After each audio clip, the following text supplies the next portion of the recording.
ওবায়দুল কাদের কোথায় আছেন এই নিয়ে জল্পনা কল্পনা কম হয়নি। এতদিন পর জানা গেল দেশেই ছিলেন তিনি। বিভিন্ন গণমাধ্যম এমনটাই জানাচ্ছে।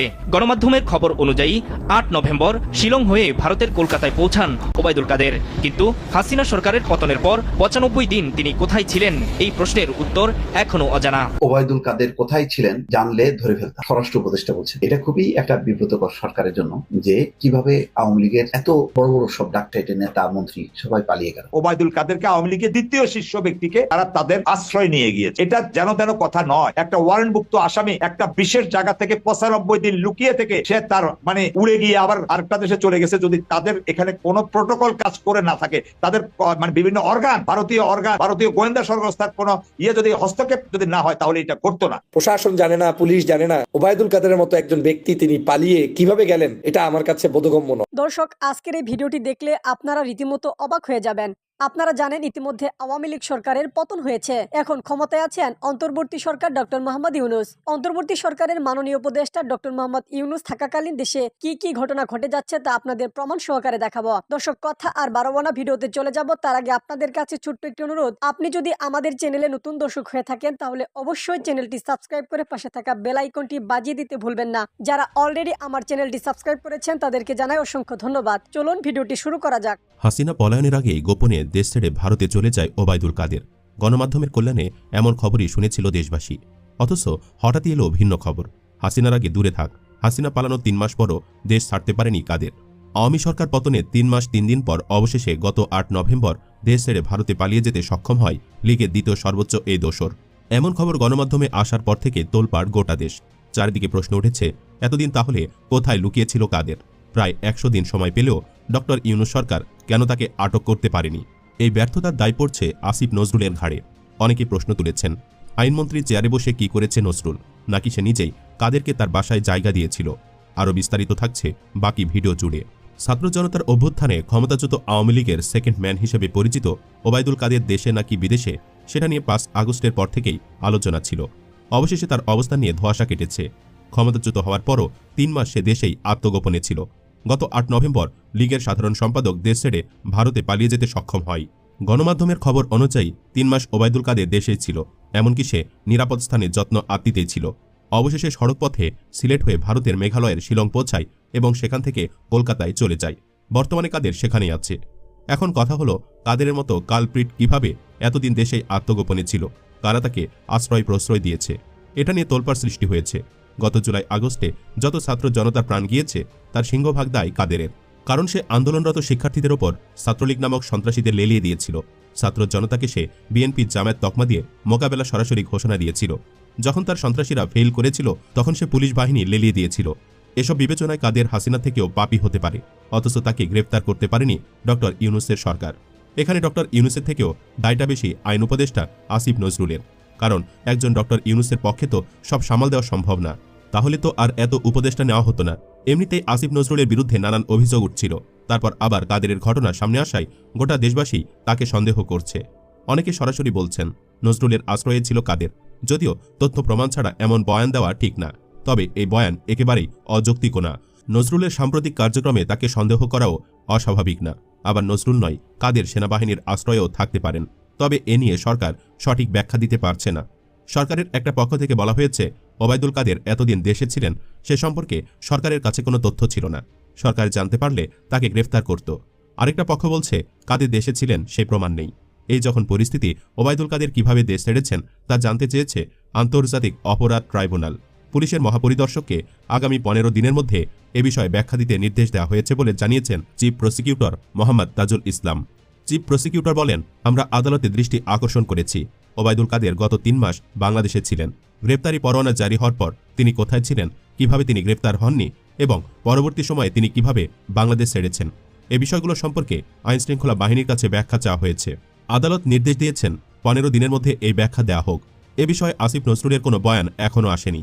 তবে নজরুলের দলের লোক অন্তর্বর্তী সরকারের প্রধান উপদেষ্টার প্রেস সচিব শফিকুল আলম বলেছেন, কাদের 3 মাস কোথাও লুকিয়ে থেকে দেশ ছেড়েছেন এমন কোনো প্রমাণ সরকারের হাতে নেই।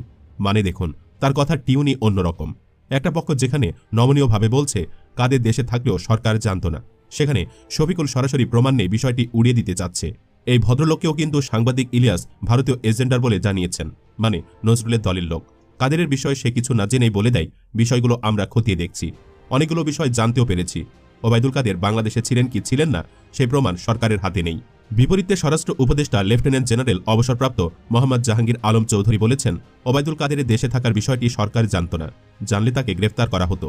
এর আগে গত 19 অক্টোবর রাজশাহীর বিজিবি সদর দপ্তর পরিদর্শনের সময় আওয়ামী লীগের সাধারণ সম্পাদক ওবায়দুল কাদেরের খোঁজ দিতে পারলে সাংবাদিকদের পুরস্কৃত করার ঘোষণা দিয়েছিলেন স্বরাষ্ট্র উপদেষ্টা। সে সময় সাংবাদিকরা ওবায়দুল কাদেরের অবস্থান সম্পর্কে জানতে চাইলে তিনি বলেন, আমার কাছে কোনো তথ্য নেই, কিন্তু আপনারা তো অনুসন্ধানী সাংবাদিকতা করেন, যদি আমাকে ওবায়দুল কাদের কোথায় আছেন তা জানাতে পারেন, আমি আপনাদের একটি পুরস্কার দেব। আপনারা আমাদের অনেক তথ্য দিতে পারেন।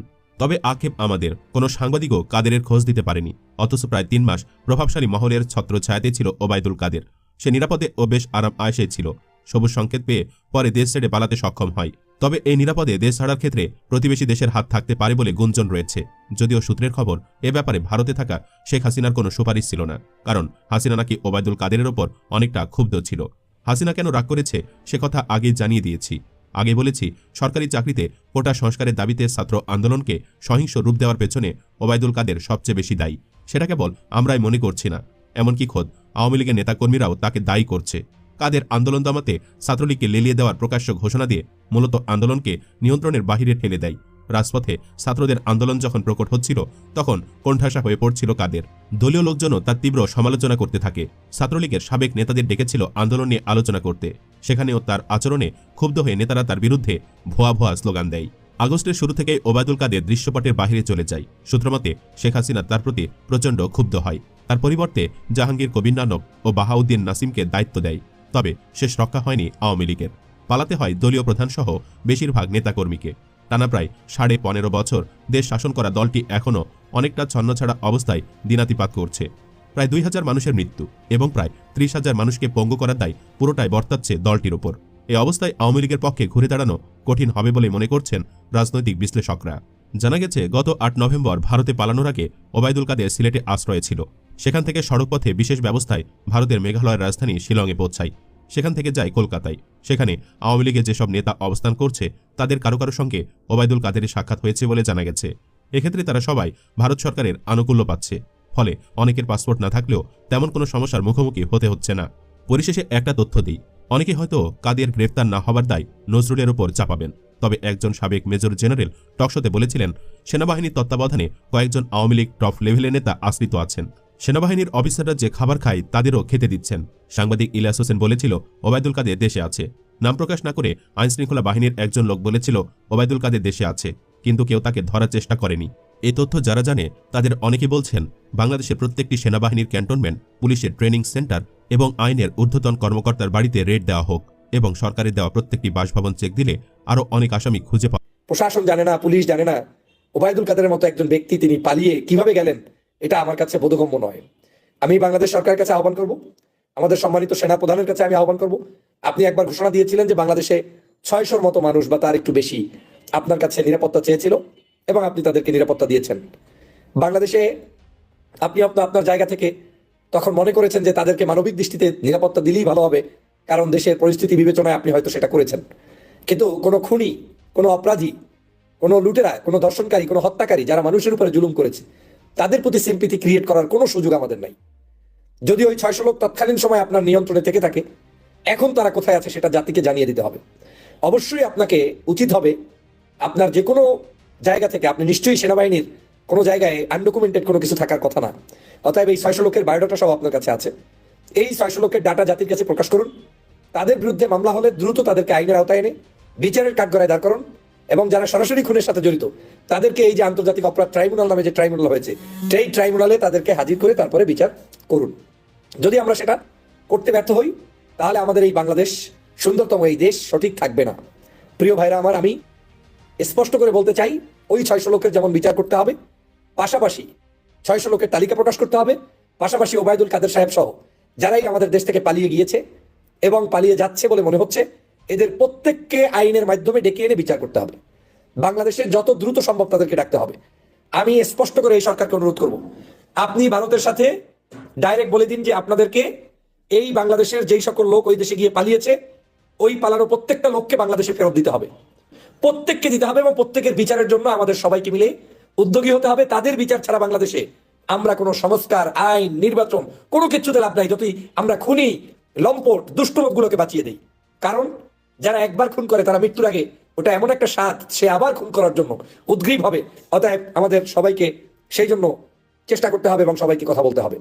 প্রিয় সহযোদ্ধা ভাইরা, আমি আপনাদের কাছে আজকের এই যে দুর্ঘটনাটি আমরা শুনলাম, ওবায়দুল কাদেরের ইস্যুটা, এটা আমার কাছে অবাক কাণ্ড ঘটেছে।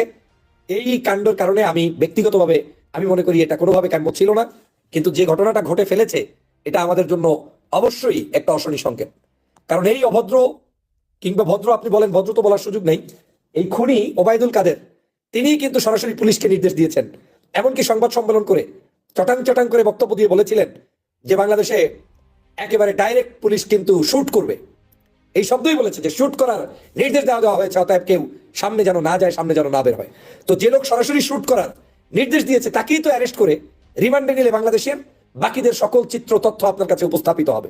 অতএব আওয়ামী লীগের এই খুনিদেরকে বাঁচানোর কোনো সুযোগ নেই। আমি এখনো বিশ্বাস করি যে বাংলাদেশের এই সরকারের মধ্যে ঊর্ধ্বতন ব্যক্তিরা এই সকল অপকর্মের সাথে জড়িত থাকবেন না। কিন্তু যদি এই দেশবাসী প্রমাণ পায় যে আপনাদের কোনো ধরনের জড়িত থাকার অভিযোগ আছে, কিংবা আপনারাও এই ধরনের লুটেরাদেরকে, এই ধরনের খুনিদেরকে বাঁচানোর জন্য মরিয়া হয়ে আছেন, তাহলে এই দেশের জনগণ কিন্তু ছাড়বে না। ওই জুলাই বিপ্লব শেষ হয়েছে বলে সব বিপ্লব বন্ধ হয়ে যাবে তা কিন্তু নয়। ভবিষ্যতে এদেরকে যারা প্রশ্রয় দিয়েছে সেই দোসরদেরকেও কিন্তু শায়েস্তা করা হবে বাংলার মাটিতে। অতএব সাবধান হয়ে যান। বাংলাদেশের মানুষের আবেগ নিয়ে খেলা করার কোনো সুযোগ নেই, বাংলাদেশের জনগণের সাথে শয়তানি করার কোনো সুযোগ নেই।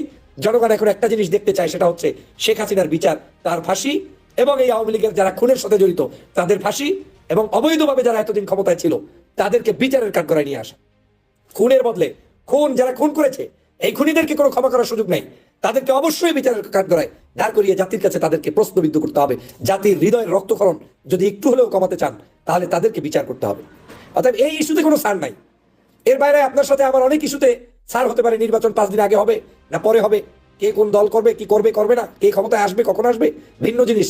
কিন্তু এই ফেসিবাদের দোষর যারা খুনি তাদের বিচারের ব্যাপারে কোনো ছাড় দেওয়ার সুযোগ। দর্শক, সম্পূর্ণ ভিডিওটি দেখলেন, আশা করি বিষয়টি বুঝতে পেরেছেন। এই নিয়ে আপনার গুরুত্বপূর্ণ মন্তব্যটি অবশ্যই কমেন্ট বক্সে জানিয়ে দিবেন। ধন্যবাদ।